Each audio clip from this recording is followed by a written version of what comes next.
What's up guys, Rick Denham here, Holy Moly Outdoors. Welcome to another Tech Tip Tuesday, and let me tell you, today is going to be an awesome one because we are going over a fishery right now that is really good.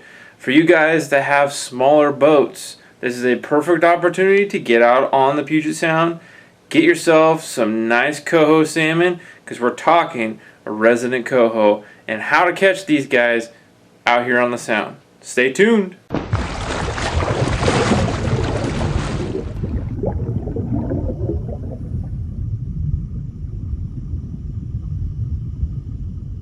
Alright, so like I said, we are talking resident coho fishing here in Puget Sound. To make this a lot easier, we just got back from a trip this last Sunday and really did well. And so I'm going to show you guys what exactly I did, but I'm going to take you out right on the boat outside and give you a little easier walkthrough of all the gear we use. See you in a second.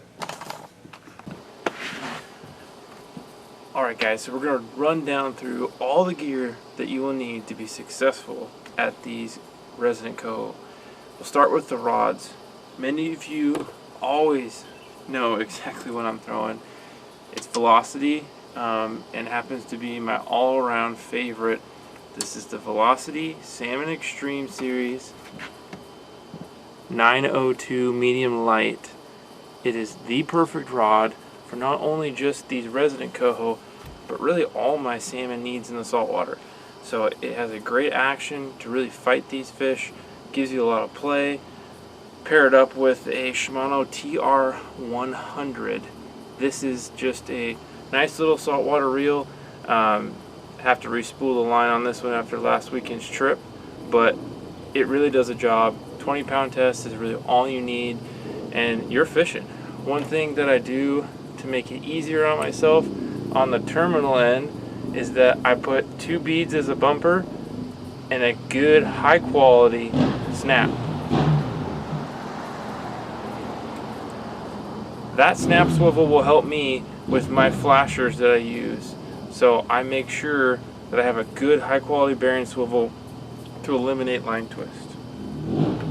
Now if you guys want to get a little more sporty with this, you guys can break out the old mooching setups. The single hand, 1-to-1, really fun. I love these things. There's a lot of different companies out there that make these mooching rods. This one's the Shimano Convergence. It's a 10.6 model. It's perfect for every kind of fishing that you'll end up doing all summer long. So that's another option. And if you really want to have some fun, pull out your kokanee rods. I mean, the Velocity Ninja is perfect for these 3 to 5 pound resident coho. I mean, it's just an absolute blast when you can hook a fish on that. So once you get past the rods, now you need to start picking your gear. And so I run my boat with Scotty's here. I have the Orca release rod mounts, rod holders, which just are really cool to be able to have, easy to open up and access the rods. I run the Depthpower electric Scotty Downriggers. A piece that I really feel helps in addition to the normal flasher is this setup. And I've gone over this in another video, but I really want to break it down for you real quick because I think it does equate to more strikes. You're essentially adding a second flasher to your setup. So I have a 14-pound dead lead downrigger ball, a rubber snubber there, to a Gold Star triangle flasher. On the end of that, I have right there my Canyon release. So that helps me out big time because I can then have not only a good direction of keeping my gear in the same area I want to with that triangle rudder flasher, but I also have a secondary option that's helping bring more fish in. Now we break it down to flashers. There are so many out there, guys. Colors, shapes, sizes. These resident coho, like I said, are 3 pounds, maybe 5 pounds at the most right now. By the end of the summer, they're going to stock and feed up. You're going to see these average probably more closer to that 5-pound range by the end of the summer. A bigger one right now, if you're lucky, probably is 4.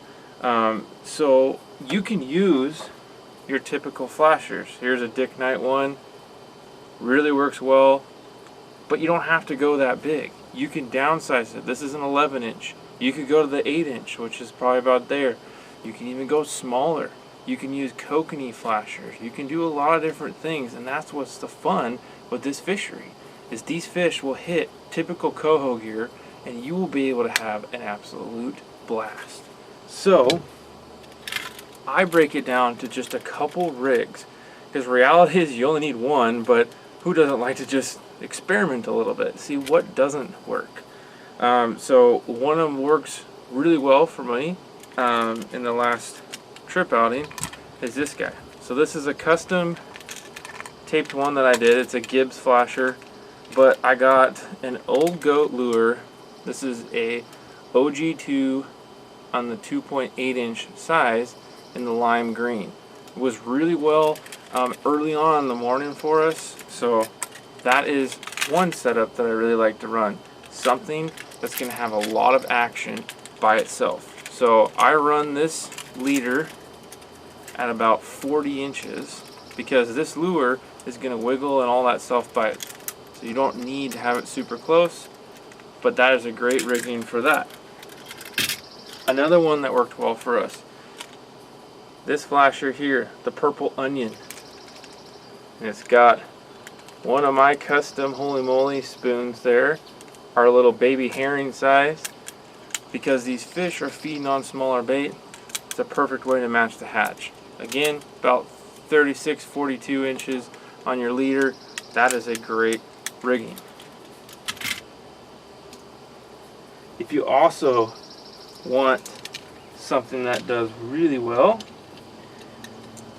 and you don't have bait, because that's really the next topic, is bait.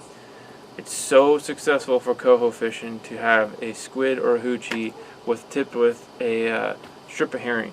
And personally, I love throwing these flies. These are from Olympic Tackle. That's a mini squid there. Got a herring pattern here. All work really, really well behind a flasher 28 inches. That flasher kicks, it gives really good movement to that squid, and that bait is the difference, I think, to getting you more fish. So herring strips is key. I'll put a video up here of me showing you how to get your own herring strips cut up. But there is always the chance that you may not have the ability to get bait, or you don't know how to do the herring strips. It's alright, because there are things out there. The first couple lures I showed you that will work without bait, but there is one out there that will work extremely well and probably was by far our most productive, and that is the Brad's kokanee cut plug, and that is a little cut plug herring, double hook rig there, couple beads in the corky to give it just the right perfect action in the water. You can stuff a small piece of herring in this, fill it with scent, and you are ready to fish. You don't have to do anything else. You don't have to worry about changing out bait. Add a little bit more scent when you check your lines, and you're good to go. It's a super effective way to do that, but you could just use a herring and squid and do just fine. You can fish spoons and do just fine. It's totally up to you, and that's the beauty of these resident coho. Have a blast. There is one other piece that I really think made a difference for us, and that was from one of my buddies who shared this tip. So thank you, Ryan, for sharing this with me, and I want to help you guys out and share this as well. I think the biggest difference overall, didn't matter what we were using as far as gear-wise go, is speed. Your troll speed makes all the difference to equating to bites. Chinook like a slower speed. If you're trolling 2 miles an hour, you're probably going to catch more Chinook than you will coho. Coho like it fast. 3 miles an hour to 4 miles an hour. That's what we were sitting at all day long, and that's what were getting us bites, especially as the day went on and other boats were not catching them. So I want you guys to take that to heart, speed up, and zigzag. Keep your trolls. You don't want to be trolling the same straight line.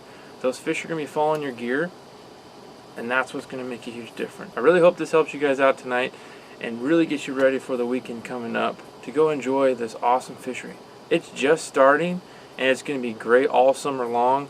Right now there's a lot of opportunities and areas you can go to chase these fish, so really get out there, enjoy it. The weather is going to be great here, so have some fun. And thanks so much for tuning in today. If you got a lure that's your favorite, comment below. I want to hear some what your guys' best options are for these resident coho and what's to come.